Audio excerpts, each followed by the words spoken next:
Hello friends, myself Krishna Lohan and today we are discussing or learn about pronoun. This is a part of grammar, part of speech. Let me know about the pronoun first. Pro means पहले, noun means संज्ञा. The words replace noun, यानी कि जो ऐसे शब्द हैं जो noun को रिप्लेस करते हैं यानी नाउन की जगह बोले जाते हैं. अब मैं आपको इसको एक छोटे से एग्जाम्पल के थ्रू बताती हूँ. जैसे कि मान लीजिए कि दो भाई बहन हैं, उनमें लड़ाई हो रही है और दोनों ही एक दूसरे की शिकायत करने के लिए मम्मी के पास आते हैं. या एक ही बच्चा लगा लीजिए, चलो स्टार्टिंग में फर्स्ट वो अपनी मम्मी के पास भागा आता है, उसकी मम्मी काम में बिजी है और वो कहता है कि मुझे जो है रीना ने मुझे मारा. रीना जो है ऐसे रीना रीना करके कि रीना ने मुझे मारा, रीना ये कर रही है, रीना वो कर रही है. तो इस तरह से उसकी मम्मी क्या कहती है कि भी क्या रीना रीना लगा रखा है. तो बच्चा थोड़ा सा हेजिटेट मतलब हो जाता है और वो फिर क्या बोलता है, मम्मी उसने मुझे मारा, वो ये कर रही थी, मैंने ये किया कि फिर वो मानी नहीं है, वह खेल रही थी, ऐसे कुछ मीन्स. फिर क्या है, रीना की जगह जो वो ये वो ऐसे ऐसे जो शब्द वो उसने यूज किए हैं उनको ही तो प्रोनाउन कहते हैं. ये आप थोड़े से इस एग्जाम्पल के थ्रू भी समझ गए होंगे. अब चलिए कुछ ऐसे शब्द जो है कि आपकी ग्रामेटिकल एरिया में आते हैं, आज मैं उनको भी कराने जा रही हूँ. चलिए देखते हैं. What is your name. अब नाम की जगह मैंने यहाँ यूज किया व्हाट. ये कि तो इंटेरोगेटिव है इसलिए यहाँ पे व्हाट आया है. व्हाट किसको रिप्लेस करेगा, किसी भी नाम को, चाहे रोहित है चाहे वो रीना है, किसी भी एक बच्चे का नाम, किसी भी चीज का नाम कह सकते हो आप. ये जो व्हाट यूज किया है यहाँ पे ये है रोहित के स्थान पर आया है. अगर यहाँ पे आंसर आता है तो क्या आता, Rohit is my name. Okay. Who is standing there. अब ये भी किसी न किसी नाम की जगह आया है. वहां पर कौन खड़ा है, कौन खड़ा है मीन्स किसी न किसी का नाम की यहाँ पे रिक्वायरमेंट है. ठीक है. थर्ड देखिए, someone is calling you Rohit. Rohit is calling you. अब यहाँ पे भी किसी न किसी के नाम की आवश्यकता थी तो यहाँ पे किसी का नाम यहाँ पे मैंने पुट किया है. तो उस हिसाब से देखिए समवन जो है ये व्हाट है, हु है, समवन है, ये सभी क्या है, नाउन के नाम को रिप्लेस कर रहे हैं यानी उसके लिए रिक्वायरमेंट रख रहे हैं. तो इनको भी हम प्रोनाउन ही तो कहेंगे. This is your car. अब कार है किसकी है, तुम्हारी है, तो ये तो पजेसिव, इस पे जो है पजेशन हो गया है. तो ये भी ए प्रोनाउन में ही काउंट होता है. अब इनको डिटेल में भी हम समझेंगे.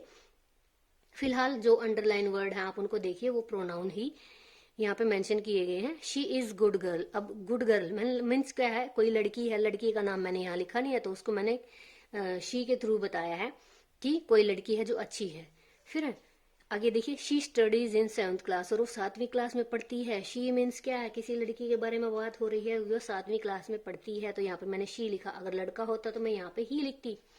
ठीक है. हर हॉबी इज गार्डनिंग. उसकी हॉबी है जो गार्डनिंग है, यानी कि हर मीन्स क्या है, किसी न किसी लड़की के बारे में बताया गया है कि उसकी जो है हॉबी क्या है, गार्डनिंग है. तो दोस्तों आप देख सकते हो जितने भी ये रेड जो अंडरलाइन वर्ड्स हैं ये सारे सारे जो हैं किसी न किसी नाउन को रिप्लेस करके यहाँ पे आए हुए हैं. और रिप्लेस करने वाले ही शब्द ये जो है इनको ही हम प्रोनाउन कहते हैं. तो ये था यहाँ तक. तो प्रोनाउन को मैंने आपको समझाया. अब हम इसके बारे में आगे बात करेंगे कि इसकी काइंड्स कितनी होती हैं, उनको किन जो एग्जाम्पल्स के थ्रू हम समझ सकते हैं. चलिए आगे देखते हैं.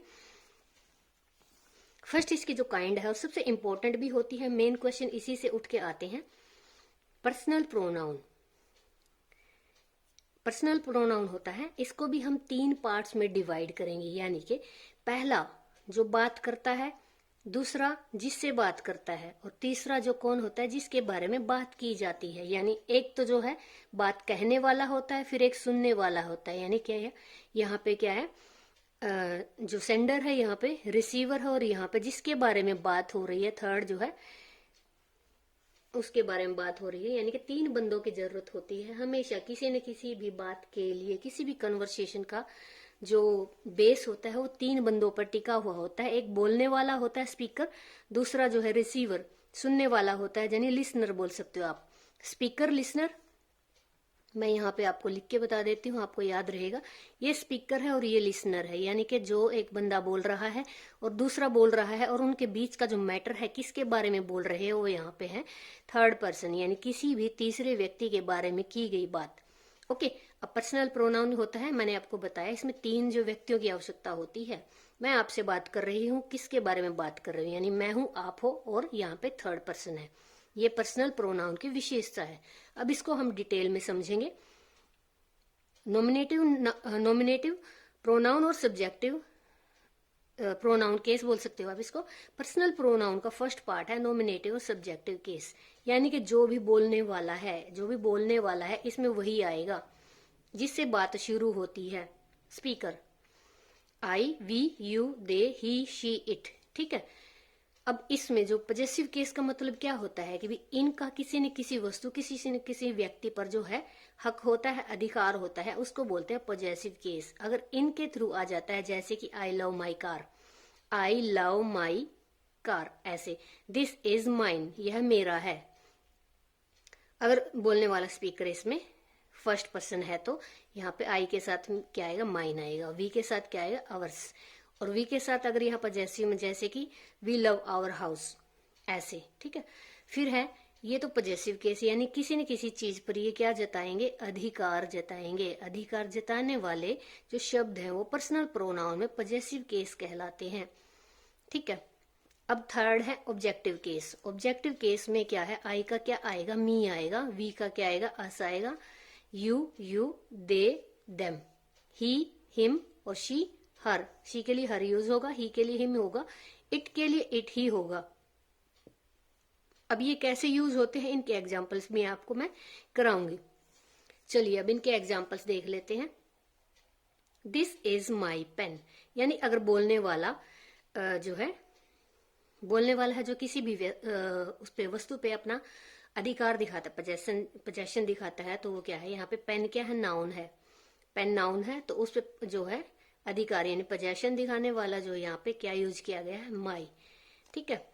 नेक्स्ट देखिए, this is his her house, यानी लड़का है तो हिज यूज करेंगे और लड़की है तो हर यूज करेंगे। हाउस जो है यहाँ पे क्या है, नाउन है।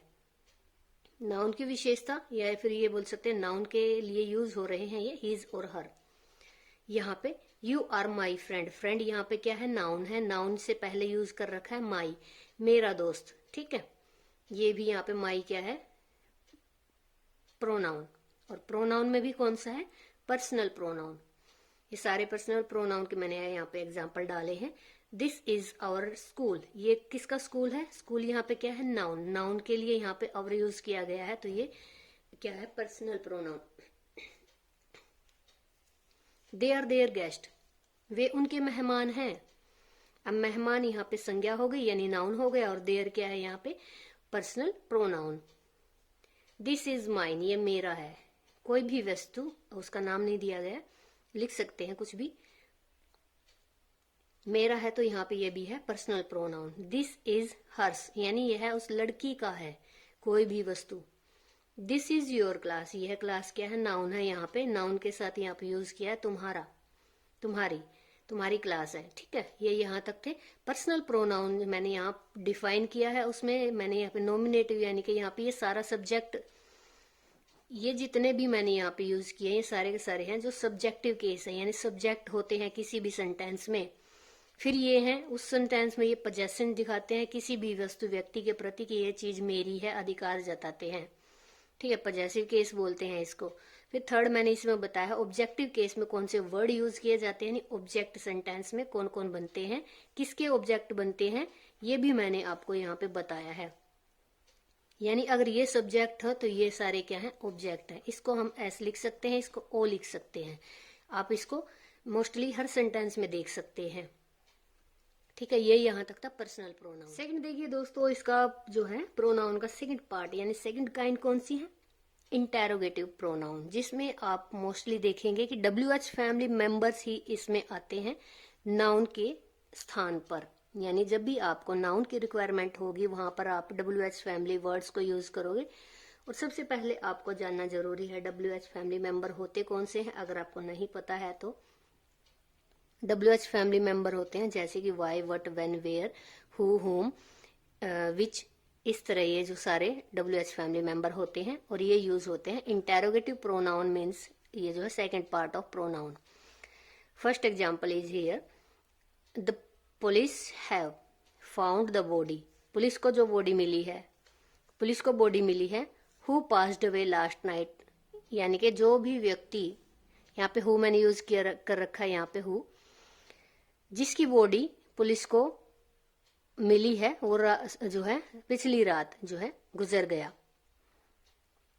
पिछली रात जो गुजरा है उसकी बॉडी पुलिस को मिली है। आप इसको इस तरह से भी बोल सकते हैं। अब जिसकी मिली है, जो बॉडी मिली है, इस जो के लिए मैंने यहाँ पे यूज किया है, यानी नाम ना होकर यहाँ पे मैंने WH फैमिली मेंबर यूज किया है, तो ये शो कर रहा है इंटेरोगेटिव प्रोनाउन को। नेक्स्ट देखिए, दिस इज द वॉच, यह वही घड़ी है या फिर ये घड़ी है दैट आई बॉट यस्टरडे, जो मैंने कल खरीदी थी, जो मैंने कल खरीदी थी। अब इसमें भी दो बातें ध्यान रखने लायक है। जब भी आप किसी अननोन या फिर जो जिसकी आपको पहचान नहीं है उसके लिए आप जब WH यूज करते हो तो वो किसी न किसी व्यक्ति के लिए यूज किया जाता है। WH फैमिली से जो मेंबर यूज किया जा रहा है हु, किसी भी इंसान की आइडेंटिटी दिखाने के लिए, तो ये किसकी दिखाएगा, किसी व्यक्ति की आइडेंटिटी दिखाएगा। और दैट का अगर हम यूज करते हैं, दैट का अगर हम यूज करते हैं तो वो किसी न किसी वस्तु की आइडेंटिटी दिखाएगा, यानी कि कोई भी वस्तु जिसका यहाँ पे जिक्र हो रहा है। फिर है व्हाट इज योर गोल, तुम्हारा गोल क्या है, यानी तुम्हारा लक्ष्य क्या है। अब यहाँ पे व्हाट यूज किया गया है इसके लिए, तो ये सारे के सारे इंटेरोगेटिव प्रोनाउन के एग्जाम्पल्स हैं। थर्ड देखिए, डेमोन्स्ट्रेटिव प्रोनाउन।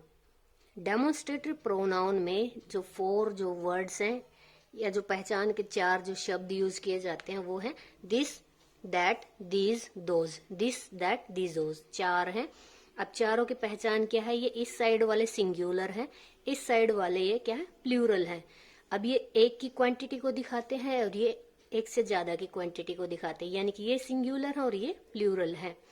इनमें भी थोड़ा सा अंतर है। दिस को है समीप की वस्तु, यानी पास में कोई एक वस्तु रखी है आपके पास है, उसके लिए दिस यूज करेंगे। और दैट का यूज जब होता है जब कोई वस्तु आपसे दूर है और अब उसकी संख्या सिर्फ एक है, यानी वो एक ही है। दीज और दोज प्लूरल के लिए यूज किए जाएंगे, एक से ज्यादा के लिए, लेकिन दीज जो है पास की वस्तुओं के लिए यूज होगा और दोज जो है दूर वाली वस्तुओं के लिए यूज किया जाएगा। ठीक है दोस्तों, एग्जाम्पल्स मैं दिखाती हूँ आपको। दिस इज माई कार, यह मेरी कार है। ठीक है, अगर इसकी जगह यूअर आता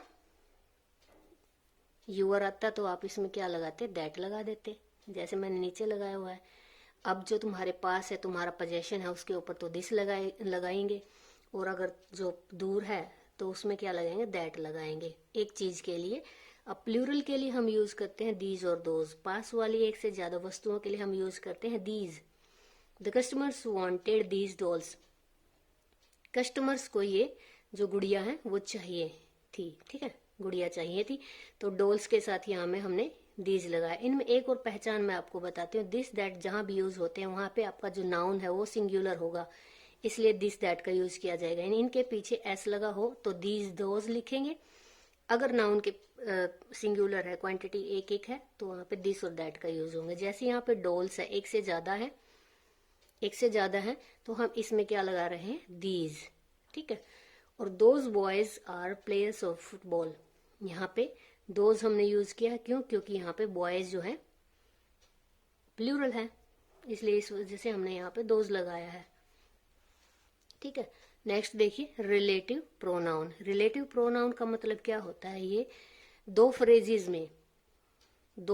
में या दो सेंटेंसेस में बोल सकते हो आप, उनमें संबंध दिखाता है, यानी एक सेंटेंस को दूसरे सेंटेंस के साथ जोड़ता है। और उस जोड़ने के लिए जिस भी कनेक्टर का यूज करता है, जैसे कि यहाँ पे विच एवर है, यहाँ पे होम है, ये चीजें यूज करता है, तो ये रिलेटिव प्रोनाउन कहलाता है। जैसे I will help only those, मैं केवल उनकी हेल्प करूंगा। होम आई बिलीव, जिस पे मुझे विश्वास है, होम आई बिलीव, जिस पे मुझे विश्वास है। तो ये दो फ्रेजेस को जोड़ने का काम इसने किया है, तो इसको होम को हम क्या कहेंगे, relative pronoun. I will read which ever book arrive first, मैं उसी पुस्तक को पढ़ूंगा जो उनसे भी पहले आती है या पहली पहुंचती है। विच एवर को हमने यूज किया बुक के लिए। अब मैंने ये चीज मैं आपको ऊपर भी बता चुकी हूँ, अगर किसी वस्तु के लिए यूज कर रहे हैं, एक के लिए यूज कर रहे हैं, तो यहाँ पे अगर पहचान बतानी हो तो होम और दैट का यूज होगा, ये व्यक्ति के लिए, वस्तु के लिए। लेकिन अगर किसी इंसान के यहाँ पे बात हो रही है, तो यहाँ पे हु का जो है दूसरा जो WH फैमिली मेंबर है वो होम यूज होगा, जिस पर, उसका मतलब था जो, इन दोनों का मतलब था जो, और इनका मतलब है जिसका, या जॉन सी, जो भी, ठीक है। तो उस हु के लिए यहाँ पे होम हो जाएगा, और यहाँ जो पुस्तक थी दैट और विच यूज कर सकते हैं। तो यहाँ पे विच एवर आ गया। किसके लिए आया है ये? बुक के लिए, ठीक है। ये होम किसके लिए है? यहाँ पे आई के लिए। ये व्यक्ति के लिए होम यूज हुआ है, और यहाँ पे ये पुस्तक के लिए विच यूज हुआ, दैट भी हो सकता है, ठीक है। नेक्स्ट देखते हैं reflexive pronoun. It refers back to subject, यानी ये किसको रेफर करता है, यानी किसके बारे में डिस्क्रिप्शन देता है? सब्जेक्ट के बारे में। जैसे आई राइट माई सेल्फ, मैं कोई भी ये काम है जैसे लिखने का है, खुद कर लूंगा या खुद करता हूँ। नेक्स्ट काइंड देखिए दोस्तों, इनडेफिनेट प्रोनाउन मीन्स क्या? कोई चीज भी यहाँ पे निश्चित नहीं है, यानी उसका नाम या कोई आइडेंटिटी नहीं होती है। तो यहाँ पे देखिए उसके लिए हम जो भी वर्ड यूज करते हैं, जैसे कि it refers to a person who is non specified, यानी जिसके बारे में हम स्पेसिफाइड नहीं होते हैं। जैसे make sure you give everyone a copy of my book. यहाँ पे make sure you give everyone, everyone मतलब है यहाँ पे किसी का नाम नहीं लिया गया है, यहाँ पे एवरीवन का, यानी निश्चित नहीं है कि किस किस को कॉपी देनी है। एवरीवन का मतलब सभी आ गए इसमें, ठीक है। एवरीवन वर्ड जो यहाँ पे यूज हुआ है ये है इंडेफिनेट प्रोनाउन। फिर है someone is looking at you. Someone कौन देख रहा है, नाम नहीं डाला गया है। Someone is looking at you, कोई तुम्हारी तरफ देख रहा है या तुम्हें देख रहा है।